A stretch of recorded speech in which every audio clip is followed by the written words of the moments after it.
সিহঁতৰ ধান লাগিব জানো?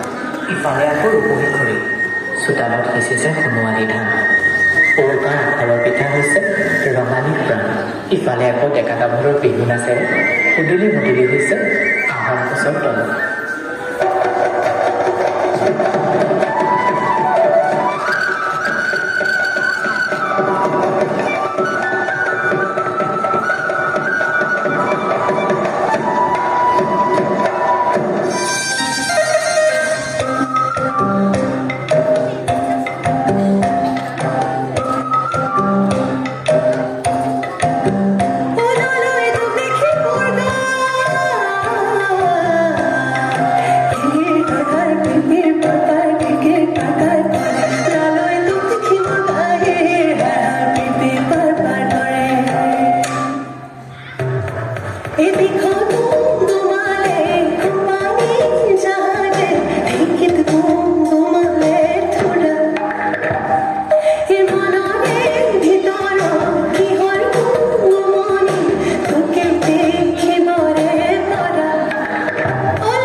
কঙালী মানে কাতি বিহু।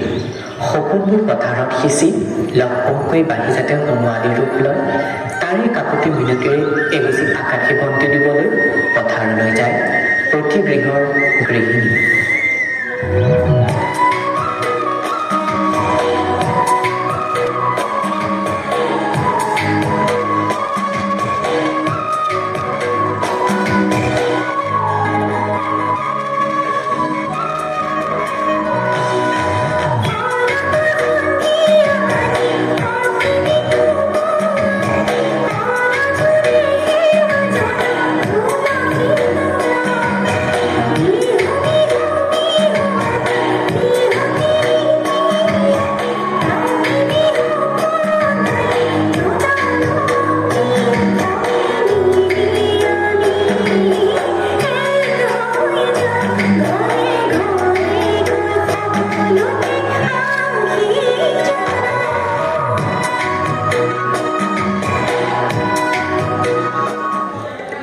পিছে ৰাইজ, ৰাস পূৰ্ণিমা পালেহি দেখোন, ৰাসখন পাতিব লাগিছিল নহয়।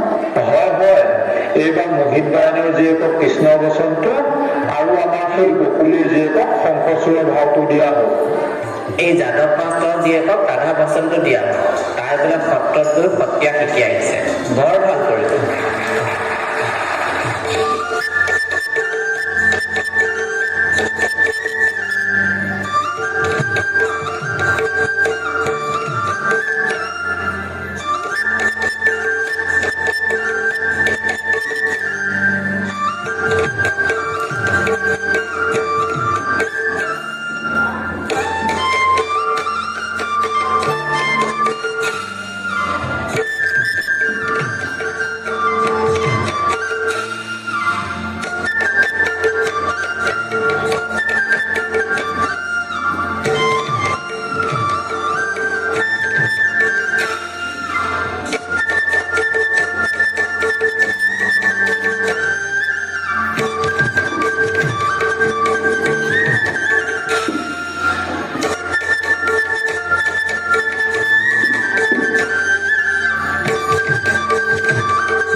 পুৱাই পুৱাই গাঁৱৰ তৰুণকাহঁতৰ গাত পথ নাই, জৰাঙৰ বিলত মাছ মাৰিবলৈ গৈছে। ভোগালীৰ ভোগ পদূলিৰ মুখতে ৰৈ থকা নাই জানো? ইফালে আকৌ ৰঙলা খৰিহঁতে তামোলৰ মেল মাৰি ঢেঁকীশালত ব্যস্ত। খান্দগুৰি, তিল পিঠা, ঘিলা পিঠা সকলোবোৰ ভোগালীৰ প্ৰস্তুতি। ডেকাহঁতৰ ভেলাঘৰৰ বিহুনে মাঘ বিহু আকৌ তেনেই সেৰেঙা। এইবাৰ আমি উৰুকাত ভোজ খাওঁতে বেলেগৰ ঘৰত গৈ জেৰুৱা চৈ কৰিম দেই।